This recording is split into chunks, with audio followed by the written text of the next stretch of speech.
দেশের স্বাস্থ্যসেবায় বড় পরিবর্তন আনতে কর্পোরেট ধাঁচে পরিচালিত হবে বাংলাদেশ মেডিকেল বিশ্ববিদ্যালয়ের সুপার স্পেশালাইজড হাসপাতাল। একই সঙ্গে 4টি বেসরকারি হাসপাতালের সঙ্গে পাবলিক প্রাইভেট পার্টনারশিপ বা পিপিপি মডেলে চিকিৎসা সেবা চালুর পরিকল্পনা নিয়েছে সরকার। এখন প্রশ্ন হলো, এতে কি সত্যিই কমবে চিকিৎসার জন্য মানুষের বিদেশে ছুটে যাওয়া? সরকারের পরিকল্পনা অনুযায়ী আগামী 6 মাসের মধ্যে বিএমইউর সুপার স্পেশালাইজড হাসপাতাল পুরোপুরি চালু করা হবে। হাসপাতালটি পরিচালিত হবে একটি কোম্পানির মাধ্যমে, যেখানে বিশ্ববিদ্যালয়ের থাকবে 90% এবং সরকারের 10% শেয়ার। জীবন অবাক না করলে কে করবে? 28% মিল্ক ফ্যাটের অবাক করার সাথে ফ্রেশ মিল্ক পাউডার। জীবন অবাক করুক প্রতিদিন। তবে হাসপাতালের মালিকানা সরকারের কাছেই থাকবে। ব্যবস্থাপনায় থাকবে কর্পোরেট দক্ষতা, আর চিকিৎসার ফি নির্ধারণ করবে সরকার।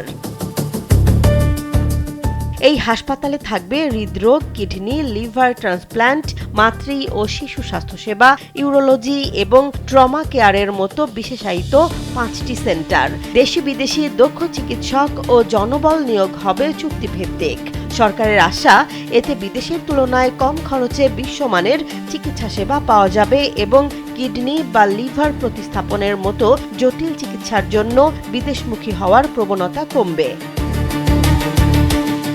শুধু বিএমইউ নয়, রাজধানীর 4টি বেসরকারি হাসপাতালেও পিপিপি মডেলে চিকিৎসা সেবা চালুর উদ্যোগ নেওয়া হয়েছে। পাশাপাশি নরসিংদী, সিরাজগঞ্জ, বগুড়া, নোয়াখালী ও খুলনায় পরীক্ষামূলকভাবে চালু হবে ই-হেলথ কার্ড। এই কার্ডের মাধ্যমে রোগীরা ডিজিটাল স্বাস্থ্যসেবার আওতায় সহজে চিকিৎসা নিতে পারবেন।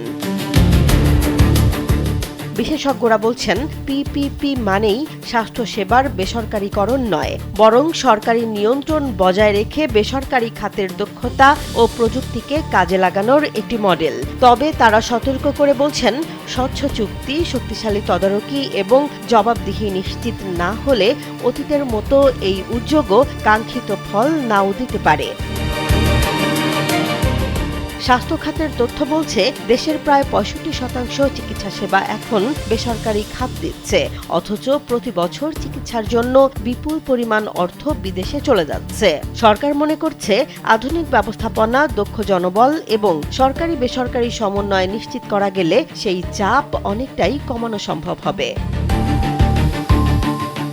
এখন দেখার বিষয়, কর্পোরেট ব্যবস্থাপনায় পরিচালিত এই নতুন স্বাস্থ্যসেবা মডেল সাধারণ মানুষের জন্য সত্যিই সাশ্রয়ী ও কার্যকর হয় কিনা।